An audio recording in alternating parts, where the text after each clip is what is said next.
Bien, queridos hermanos, así como habéis escuchado el versículo de Lucas, capítulo 24, y antes de leer lo que se nos presenta en la palabra de Dios, me gustaría enfocarme en algo hermoso, porque Lucas 24 nos presenta dos cosas maravillosas, queridos. Lucas 24 por la mañana se nos presenta el evento glorioso y la esperanza de nuestra resurrección, que es Cristo Jesús. A la mañana gloriosa, en el primer día de la semana, dice la Biblia, cuando las mujeres se fueron al sepulcro para ungir el cuerpo de Cristo Jesús, encontraron la piedra removida. ¿Y qué pasó ahí? Pasó que Jesús ya no estaba. Cristo había resucitado. Y esta es la gran noticia de nuestra resurrección, porque si Cristo resucitó, nosotros también resucitemos juntamente con Él. Bendito sea el Señor. Entonces la palabra de Dios se nos llama y nos saca en evidencia que este poder de la resurrección en Cristo Jesús, este poder es el que actúa ahora mismo en nosotros. Bendito y alabado sea el Señor. Pero Lucas no solamente nos presenta la mañana gloriosa de la resurrección de Cristo, sino que nos presenta también por la tarde dos discípulos de Cristo Jesús que dice que iban de Jerusalén a Emaús.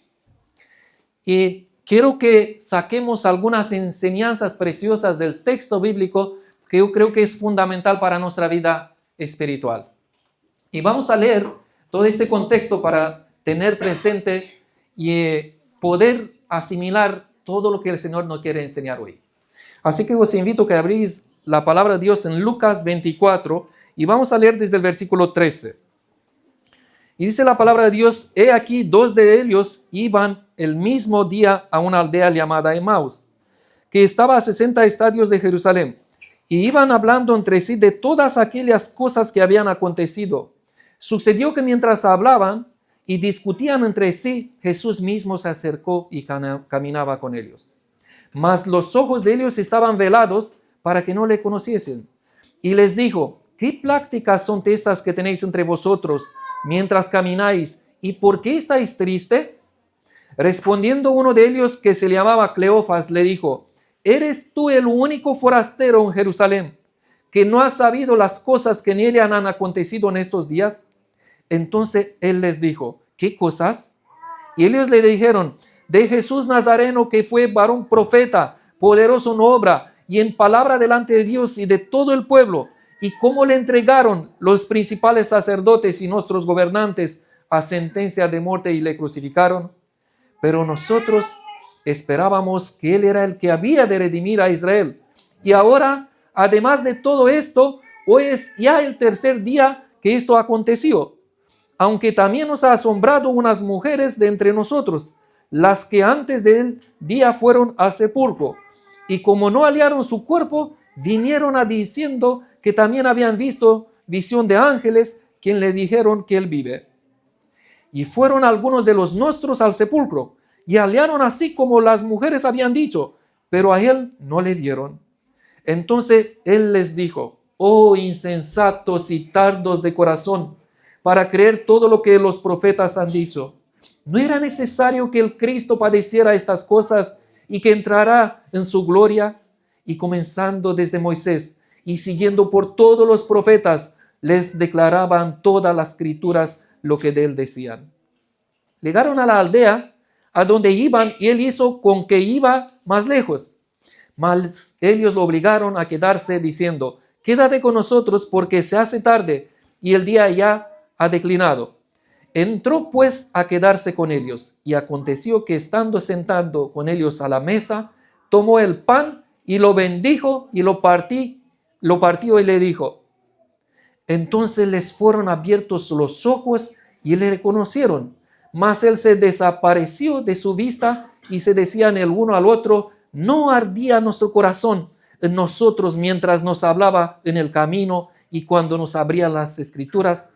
Y levantándose en la misma hora, volvieron a Jerusalén y hallaron a los 11 reunidos y a los que estaban con ellos, que decían: ha resucitado el Señor verdaderamente y ha aparecido a Simón. Entonces ellos contaban las cosas que les había acontecido en el camino y como le habían reconocido al partir el pan. Qué preciosas palabras tenemos aquí descrita por el apóstol Lucas. Por Lucas. Ahora, fijaos, queridos, que aquí nos presenta dos discípulos que iban de Jerusalén a Emaús. Y dice que iban en el camino, estaban tristes. ¿Y por qué eran ellos tristes? ¿Por qué eran ellos tristes? Pues el texto bíblico se nos presenta claramente. Las expectativas de ellos, la comprensión de ellos no había interpretada conforme a las Escrituras. Fijaos que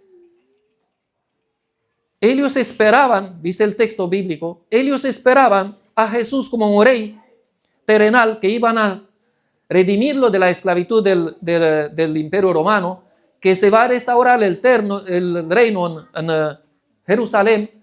Y esta era la expectativa de ellos que habían comprendido al principio. Y cuando ellos vieron que Jesús murió en la cruz, surgió una cosa tremenda, porque todo ahí se desmoronó. Todo ahí cayó bajo el sol. Ellos esperaban algo glorioso. Sin embargo, lo que esperaba ellos no se cumplió a lo que esperaba. Imaginaos que cuando vieron a Jesús muerto en la cruz, al gran profeta para ellos que hacía obra maravillosa, que ellos eran discípulos de Cristo Jesús, vieron las obras maravillosas de Jesús y sin embargo ver a Jesús muerto en la cruz, perdieron la fe, perdieron la esperanza, sus corazones eran apagados, eran tristes, decepcionados, desilusionados de lo que iba a creer. Y aquí viene la pregunta, queridos, porque el texto bíblico se nos presenta que los ojos de ellos eran velados. Jesús se le acercó y sin embargo no le reconoció. Y vemos que cuando se nos va la esperanza, cuando los corazones están decepcionados, cuando los corazones están tristes, cuando nuestras expectativas no se cumplen conforme a lo que queremos nosotros, los ojos quedan velados, queridos. Los ojos quedan velados. El texto bíblico dice que nosotros esperábamos que nos redimiera de la esclavitud de los romanos. Yo no sé, yo creo que todos de nosotros nos hemos frustrado alguna vez por causa que hemos esperado algo y se cumplió otra cosa. Hay personas que puede ser hoy mismo aquí, que puede sentir esta frustración por causa de orar por algo y no ve la expectativa y la respuesta de lo que están orando. Puede ser que esperamos una cosa de Dios y Dios no responde a lo que nosotros esperamos. ¿Y qué pasa con nosotros? Nos sentimos frustrados, nos sentimos decepcionados, nos sentimos desilusionados. Me acuerdo que en una predica del apóstol, el pastor Bullón, dio un testimonio de una mujer que vino a la iglesia y ella tenía un coche bonito, nuevo, y cuando aparcó el coche delante de la iglesia, entró en la iglesia, el sermón, todo bien, pero cuando salió fuera ya no encontró el coche porque se le había robado. Y ella dice, ¿qué Dios es este que no puede guardar mi coche fuera de la iglesia? Entonces, claro, esperamos cosas que realmente traen nuestra frustración cuando no se cumple a lo que creemos. Y muchas veces nosotros también podemos ser frustrados. Yo me acuerdo que yo pasé por este momento porque hubo un pastor que se llamaba Víctor, que vosotros conocéis, que él en la coronavirus, yo creo que toda España oró por este hombre. Yo tenía la certeza que este hombre se va a curar, que el Señor la sanaría. Pensando en su familia, pensando en sus hijas. Pero no se cumplió, mis queridos, esto, y el Señor lo dejó a pasar al descanso. Y sentí un poco de tristeza en mi corazón. ¿Por qué el Señor no respondió a esto? Orando toda España prácticamente por este propósito.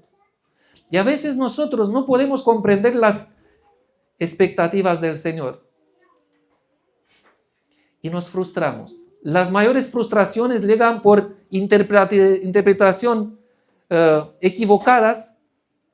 Y claro, cuando esperamos a lo que hemos comprendido o lo que hemos interpretado, cuando no viene, uno se frustra, se desanima, es triste. Pero el texto bíblico se nos presenta que cuando estos discípulos estaban frustrados, cuando estos discípulos estaban decepcionados, cuando estos discípulos estaban tristes, ¿quién se le acerca, mis queridos? Se le acerca a Jesús.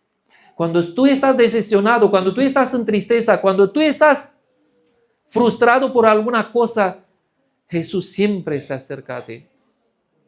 Pero vemos que aunque Jesús se acerca, en base a las frustraciones que ellos tenían, sus ojos eran velados. Muchas veces por causa de que estamos frustrados, decepcionados, Jesús se acerca a nuestro lado y no lo vemos.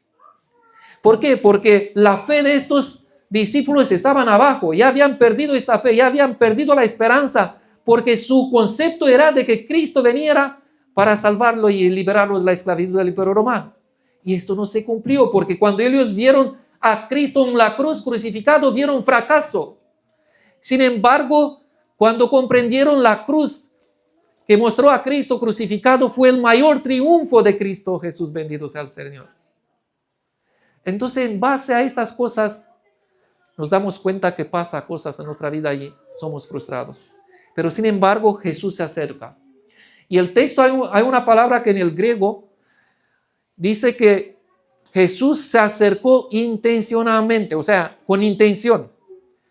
O sea, no fue casualidad que Jesús apareció para caminar con estos dos discípulos, sino que él sabía cómo estaban los corazones de ellos, sabía que la luz estaba apagada en su corazón, que no ardían sus corazones, que su fe estaba hecha en él solo, por decir así, y Jesús se le acerca y entra en diálogo con ellos. Y es interesante que el diálogo que hay entre estos dos discípulos de Jesús. Porque una de las respuestas cuando Jesús entra en diálogo con ellos dice, pero tú eres el único forastero que no sabes de lo que pasa, que ha pasado aquí. ¿Y qué es un forastero, mis queridos? ¿Qué es un forastero? Una persona que va de allá para allá y no sabe. Fijaos en qué condición lo nombra ellos a Jesús.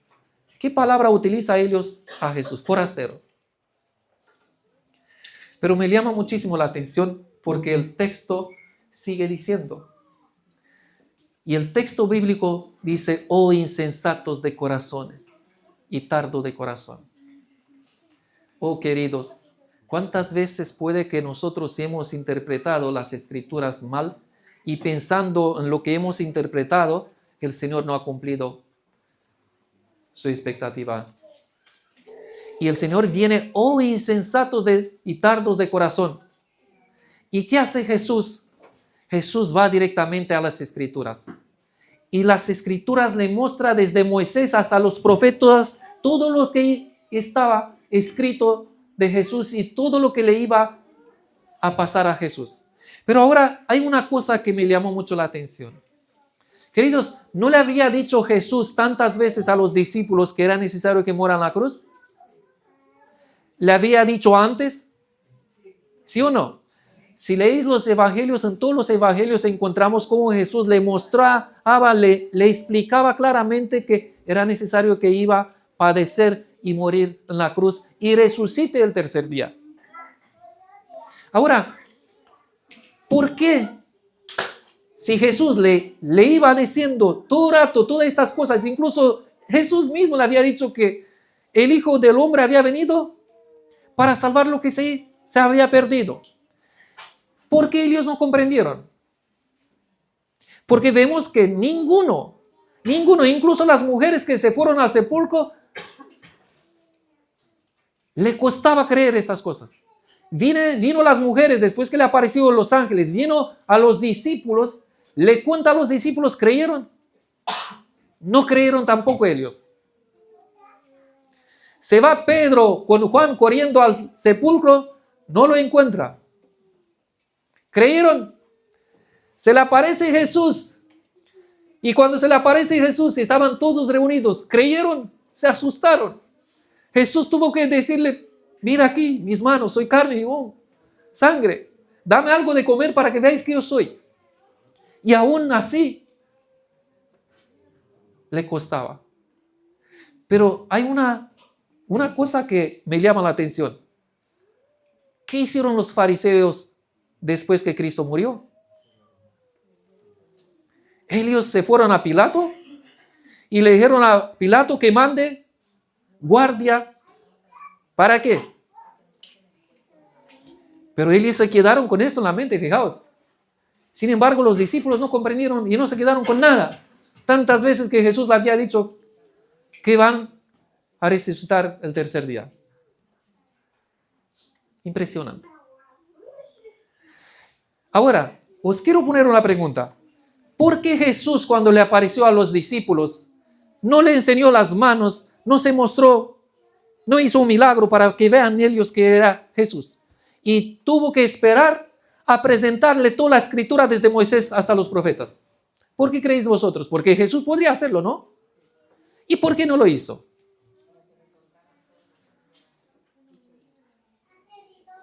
Mis queridos, fijaos que esta es una enseñanza grande.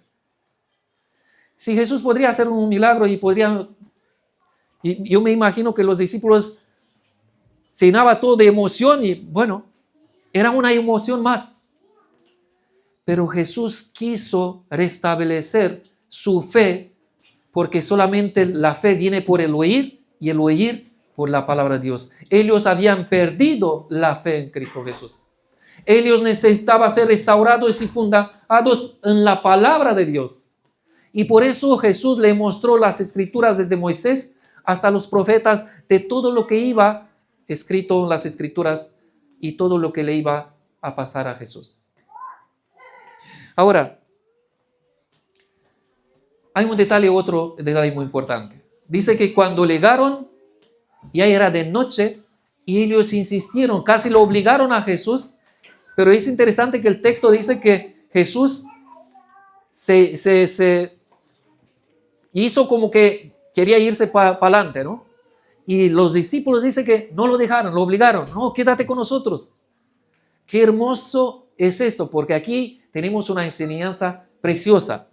Ahora, Jesús se quedó en su casa con ellos. Y dice el texto bíblico que se sentó con ellos en la mesa. Y Jesús bendijo el pan, lo repartió. Y cuando le entregó el pan, ¿qué pasó?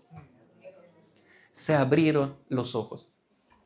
Mis queridos, si nosotros hacemos un análisis entre esta enseñanza y la enseñanza de la Odisea, ¿cómo está la iglesia de la Odisea?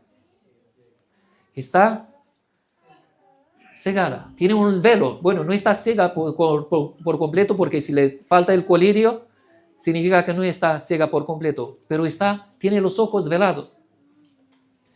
¿Cuál es la condición de la iglesia de la Odisea? Jesús dice, yo conozco tus obras, que no eres ni frío ni caliente. Ojalá si fueras frío o caliente, pero por cuanto eres tibio, te vomitaré de mi boca. Y vemos que a pesar de las palabras fuertes que el Señor utiliza a la iglesia de la Odisea, porque cuando uno es tibio, realmente lo piensa que lo tiene de todo y que no tiene necesidad de nada. Cuando uno es tibio es la peor condición que pueda haber para un cristiano.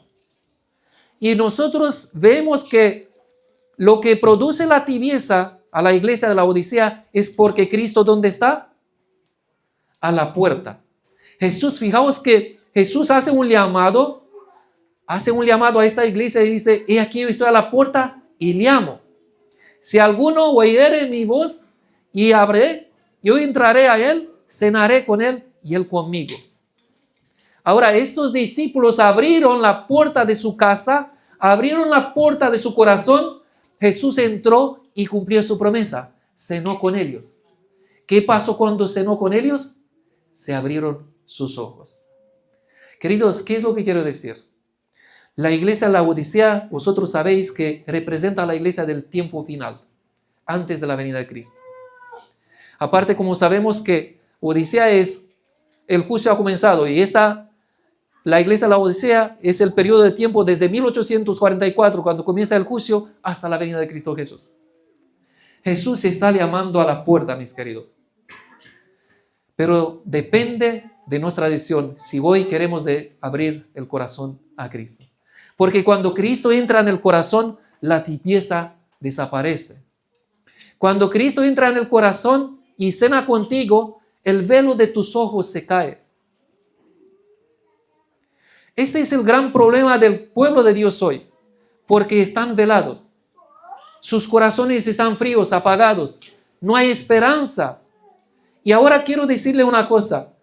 ¿Qué esperanza podría dar estos discípulos con el corazón apagado?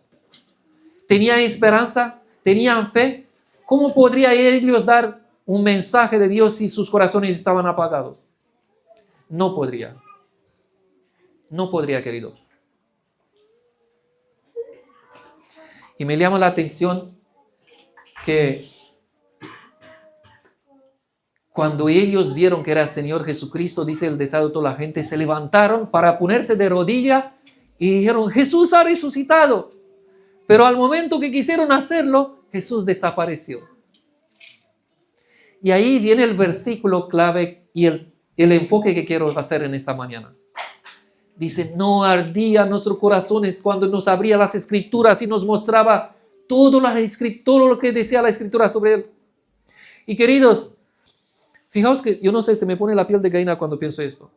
Y me emociona porque me emociona la palabra de Dios. Siempre cuando voy a las escrituras me emociona porque ahí está Cristo Jesús. Cuando el corazón empieza a arder, queridos, la única evidencia de que el corazón arde, ¿qué hicieron estos discípulos cuando empezaron sus corazones a arder? Ya no le importó que estaba de noche. El deseo de la gente, si leéis el camino a Emaús, se nos presenta que era un camino muy peligroso, que era todo oscuro. No es como teníamos hoy tantas luces que podemos ir por un camino y ver todos los obstáculos y evitarlo. Este camino era muy peligroso por causa de ladrones, y no solamente por causa de ladrones. Había piedras grandes que podrían ser tropiezo y muchos peligros. Pero cuando comenzó a arder sus corazones, dice el Espíritu de profecía que ni comieron, dejaron de comer, se levantaron de la mesa y se marcharon para Jerusalén. ¿Por qué? Porque ellos tenían ahora un mensaje precioso. Cristo Jesús ha resucitado. Y este mensaje tenía que llegar a todos aquellos que eran frustrados, a todos aquellos que eran tristes, a todos aquellos que habían perdido la esperanza. Ellos ahora, sus corazones llenos del fuego del Espíritu Santo, querían llegar a estos discípulos. ¿Qué hizo que arder el corazón de ellos? ¿Qué hizo que sus corazones podrían arder? Se encontraron con Cristo Jesús a través de las Escrituras. Oh, queridos, si la iglesia hoy está apagada y el fuego del Espíritu, el fuego no está en su corazón con pasión para dar las buenas nuevas, es porque hemos descuidado el escudriñamiento de la palabra de Dios. La única manera que nos presenta la palabra de Dios para que el corazón arde, es a través del estudio de la palabra de Dios. Y mis queridos, nosotros como iglesia, a veces preparamos alguna actividad, vamos a salir, pero vamos a ser sinceros, ¿cuánto sale cuando se hace una obra misionera? ¿Cuántos salen? Pero sabéis, me he dado cuenta que no es el problema de la testificación. No es el problema de la testificación, no es el problema de entregar un libro, no es un problema de entregar una palabra de ánimo. El problema es nuestro corazón. Porque si el corazón está apagado, no hay esperanza, no hay fe, no hay fuego. ¿Qué puede salir de este corazón apagado?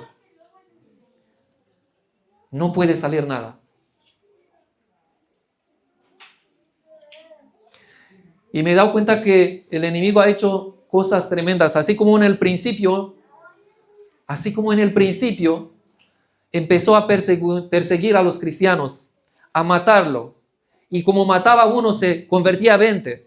Y se dio cuenta que la estrategia estaba mal. Pues lo mismo ha hecho con la Biblia. La Biblia, mis queridos, ha sido el libro más perseguido por el enemigo. La Biblia, hay muchas personas que han perdido la vida por causa de este libro para que nosotros lo tengamos hoy. La Biblia, ¿os recordáis qué pasó cuando fue la Revolución Francesa? En la plaza quemaron un montón de Biblias. ¿Y qué pasaba en aquellos tiempos? Cuanto más perseguido estaba este libro, cuanto más prohibido por la Iglesia Católica, cuanto más perseguido era, más amaba. Y cuando llegaba un versículo de esta hoja, lo atesoraban sus corazones los cristianos. Estaban dispuestos a entregar su vida por tener un versículo de la Biblia. Pero el enemigo vio que esta estrategia estaba mal. Entonces, ¿qué ha hecho hoy? Hoy ha puesto Biblias en todos los sitios. Hay Biblias por todos lados. Hay Biblias incluso en bibliotecas. Hay Biblias por todos los sitios. En la casa, estoy convencido que hay 2 o 3 Biblias en nuestras casas. ¿Y cuál es la estrategia del demonio? Ahora no tenemos tiempo, queridos. No tenemos tiempo para la palabra de Dios. Y no solamente, esta es una estrategia, pero también, ¿qué hace el enemigo? Porque lo vimos hace 2 semanas. Hace que los cristianos vayan y lo interpreten a su manera. Por eso hay tantas religiones. Todas las religiones piensan y dicen que ellos tienen la verdad. Porque esta es la obra del enemigo. Torsionar las escrituras. Entonces, lo ha logrado bien. Porque ahora, fijaos, si los corazones no arden, es porque nos gusta más fijarnos en el Facebook, nos gusta más en el Instagram, nos gusta más en emociones, en TikTok. Bueno, hay muchas maneras. Hay muchas y muchas maneras que el enemigo ha puesto hoy para que nosotros seamos más centrados en estas cosas y menos en la que da y trae fuego a nuestros corazones. Pero queridos, escuchadme bien. Y a veces, no quiero que me interpretéis mal, pero a veces nos centramos, y jóvenes, hablo a todo que está aquí. A veces nos centramos más en actividades, incluso a nivel de la unión, se nos presenta actividades deportivas, y no digo que está mal, para que atraemos más a los jóvenes, para que incluso hacemos, ya no digo más. Pero, queridos, ¿qué es tan difícil de comprender que la única manera de que el corazón arde es a través de las Escrituras? ¿Qué es tan difícil esto? Entonces, si esta es la clave, que un corazón arde y que no esté apagado, que no sea tibio, ¿por qué no hacemos esto parte de nuestra vida? ¿Qué se debería estudiar en la iglesia para que una iglesia arda del corazón? La Biblia. ¿Y qué hacemos? Diversiones. Es lo que menos se hace. Es lo que menos se hace. Entonces, ¿cómo esperamos que una iglesia sea llena del fuego y sus corazones ardientes cuando la palabra de Dios está en el segundo plano o nos aburrimos a veces? No, que no vamos a leer tanto, que si leemos tanto ya. Mejor, un poquito, cuanto menos mejor, para que no nos aburrimos. Queridos, si estamos en la condición en que estamos, es por la falta de la pasión del estudio de la palabra de Dios. Por esta causa es. Yo quiero que reflexione cada uno, mis queridos. Cada uno que reflexione en su vida. ¿Cuánto tiempo dedico yo a las Escrituras? ¿Cuánto tiempo dedico yo a la palabra de Dios. Y ahora os digo una cosa. El corazón va a arder solamente a aquellos que van a las Escrituras y en las Escrituras se va a encontrar con Jesús. Porque si yo voy a la Escritura solamente a buscar cosas para debatir con otros hermanos, os aseguro que no me va a arder para nada mi corazón. Pero si yo voy con toda humildad para encontrarme con Cristo Jesús, porque la palabra de Dios nos dice que las Escrituras son las que dan testimonio de Cristo Jesús, y si las Escrituras son las que dan testimonio de Jesús, yo tengo automáticamente cuando voy a las Escrituras encontrarme ¿con quién? Con Jesús, porque Jesús es el único que hace que nuestro corazón arde. ¿Os acordáis de la mujer samaritana? Cuando se encontró con Jesús, no le importó lo que iba a pensar los hombres que habían tenido tantos maridos y que el que vivía con él no está su marido. No le importó esta cosa. Salió corriendo, dejó el cántaro y se fue a predicar de Cristo. ¿Por qué? Porque un encuentro con Cristo Jesús hace que tu corazón arde. Y cuando el corazón arde, tú no te puedes callar. Es imposible callarte cuando el corazón arde. Es imposible. Entonces el problema no es de la testificación. El problema no es de la obra misionera. El problema es del corazón. Porque si el corazón no arde, está apagado. ¿Os acordáis los milagros que Cristo Jesús hacía? Y le decía, mira, que no digáis a nadie. ¿Qué hacían estos hombres? Iban corriendo, ni escuchaba el consejo de Jesús. ¿Y qué hacía? Iba a contar lo que Cristo Jesús ha hecho por ello, bendito sea el Señor. Esto es lo que produce un corazón ardiente. Hasta Cristo te dice, no lo hagas, pero tú no puedes. Porque este corazón está lleno del fuego del Espíritu y no puede caerse. No puede, mi querido. A veces hablamos de doctrinas, hablamos de muchas cosas y es fundamental, como lo hablamos a la mañana. Es fundamental conocer y tener una base de la palabra de Dios de lo que creemos. Porque si no tenemos una base, tal como hemos visto, hay falsos profetas, hay falsos enemigos, hay falsos ministros de Cristo que son empleados de Satanás y nos engañan. Pero queridos, ¿qué es lo que quiero decir? Si en cada doctrina que tenemos no nos encontramos con Jesús y el centro de la doctrina no es Cristo Jesús, no tiene valor. Porque el que le da propósito, vida a la doctrina es Cristo Jesús. El sábado es una doctrina. ¿Quién es el Señor del sábado? Es Cristo Jesús, bendito sea el Señor. Cristo hace arder el corazón en nuestra vida. Y para que el corazón arde, siempre tenemos que ir a las Escrituras. Yo no sé si hay alguien aquí que realmente se identifica con estos discípulos. Yo no sé si hay algún corazón triste aquí.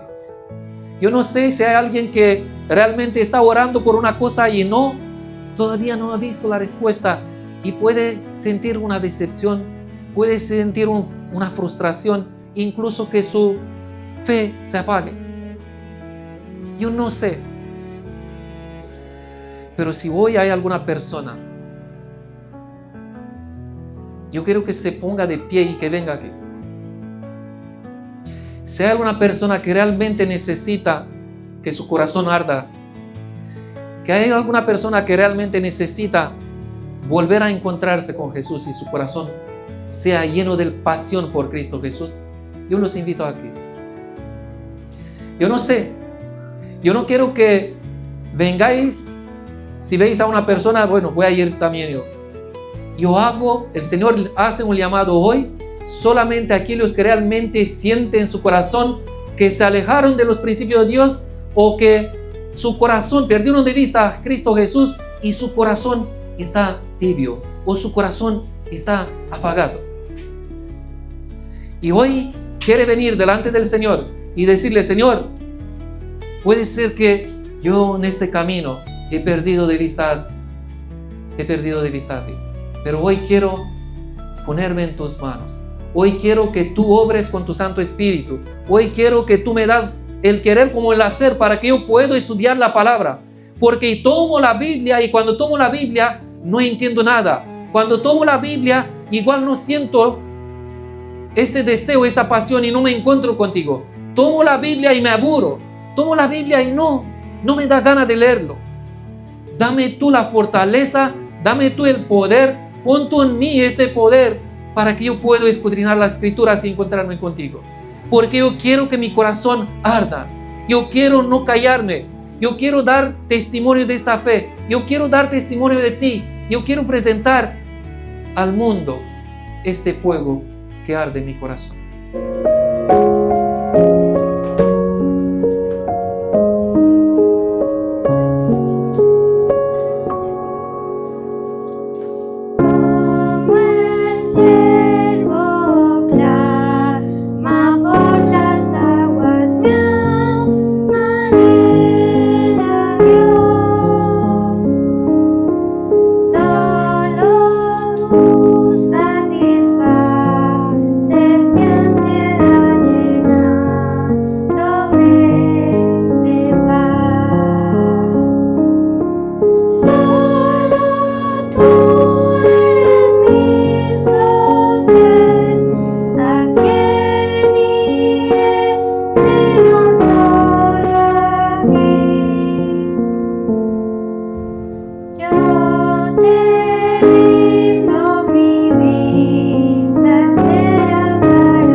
Tú me podrás